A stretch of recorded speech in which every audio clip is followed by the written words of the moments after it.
the whole southeastern U.S. region is on a positive growth curve.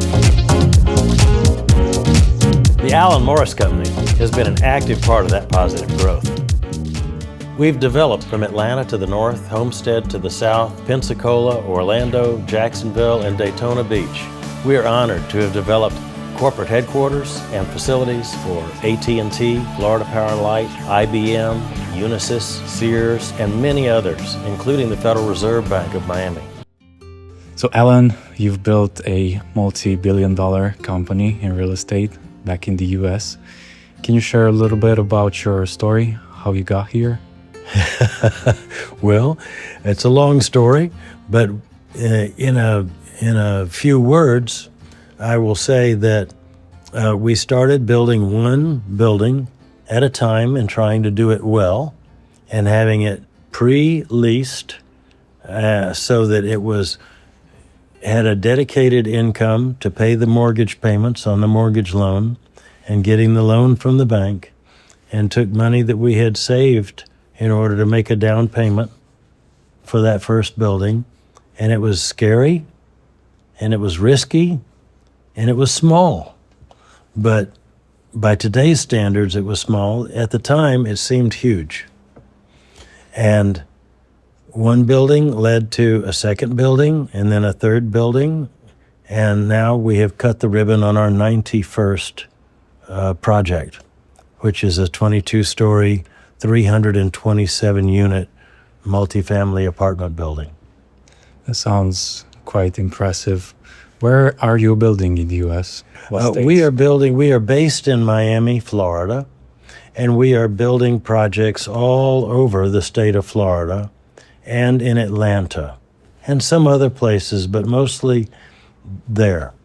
And the state of Florida is big. It has a population of 21 million people. And if it was a country, it would maybe be the fourth or fifth largest economy in the world. How were you able to scale the business from a business of maybe $50 million to over $5 billion? Well, it's kind of like, how do you eat an elephant? One bite at a time. And that's what we did. We scaled it one building at a time. And then as after we had built many buildings, we decided to diversify, to build larger buildings and build more buildings at the same time. Instead of building one building every 3 years, we would build 2 or 3 buildings every year. And in order to do that, we needed to have partners. So we invited other investors to invest alongside our family, and that gave us a larger capital base in order to invest. And we were very careful and very fortunate that every building we built was successful. And so our investors felt more and more comfortable, and we got major insurance companies, sovereign wealth funds, and high net worth families to invest with us on each new project that we build. And reaching this level, what keeps your passion for real estate alive? Oh, well, my passion was that I got burned out because I was trying to do too much, and it lost its joy. And that's when I stopped and took my sabbatical, reconsidered all of my priorities in my life and why I was unhappy. I looked very successful on the outside, but I was very unhappy on the inside, and started having severe headaches from the stress of my job. And what I did was to step back and decide, what did I really want from my business? And we changed our mission statement to simplify it with 3 words. We want to inspire, impress, and improve. That means we want to inspire people with every building that we build. We want to impress them with their experience. If they are a apartment resident or a condominium buyer, or they are a hotel guest, or they are an office tenant, We want to impress them with an excellent experience that's better than they expect. We want to surprise them with more than they expect. So, and the third is we want to improve the lives of everyone we touch. We want to improve the lives of the people that help us build the building, the people that are the neighbors around our building, the city in which we build, and the people who end up living and working in that building. We want to improve their lives. And we can't do that perfectly, but we can do our best to try to accomplish that each time. Is there anything you would do differently if you had the chance to go back in time? Yes, I would change my job description back from the very beginning when I started, rather than getting burned out trying to do something I didn't love. And other than that? If I was to go back again from the beginning, I would say I spent, from a strategic standpoint, I grew our company first in its property management and its commercial real estate brokerage divisions, and only grew the development a little bit.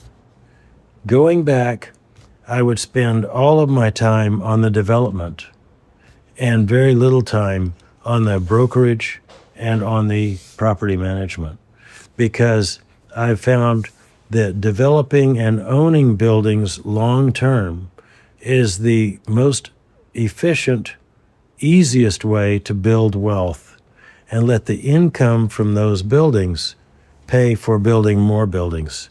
And it doesn't require as much intense management as managing a brokerage operation and managing a big property management operation. So, Alan, you're both a businessman and a Christian leader. How do you make these two things work and balance them? Well, I think God created us in His own image. And what is His image? He is the Creator God. And so He designed us to be fulfilled and capable of building and creating things in the world around us, whether we're creating art, or whether we're creating music, or whether we're creating families or relationships, or creating buildings. And it's a way of expressing how God, I believe, designed us to work. And I would add that the idea of building big buildings can cause a developer to feel like they are very, very important, and that the buildings that they are building are going to last forever. But that's an illusion of permanence that is not true. Buildings will last 50 years, maybe 100 years, maybe a few hundred years, but the investment we make in the lives of people is for eternity. That's what lasts. And so, as a developer, I love improving the built environment and creating beauty. But as a Christian, I realize that the thing that is of real lasting value is what I invest in the lives of other people. Thank you for sharing that. What advice would you give to someone just starting out in real estate? Okay, I would say for someone starting out in real estate, the important thing is to pick the area, the specialty that you want to work in, and study and learn every single thing you can learn to become the best expert on that thing, whether it's apartment buildings, or whether it's houses, or whether it's office towers, or whether it's hotels, whether it's investment real estate. Be the best. Study and learn everything you can and stay up on every change, and then specialize in a location and know everything that's happening in every property in that location in your specialty. And then you will become known as the expert in that area, in those types of properties. And that's the beginning of a successful career. And finally, if you had to give one piece of advice to the younger generation, what would that be? Oh, well, one piece of advice to a younger generation, and that is probably what I learned from the book of Proverbs, where Solomon, the wisest man that ever lived, said, "Seek first the kingdom of God and his righteousness, and everything else will be added to you." So God first, business second. Thank you very much. Appreciate it.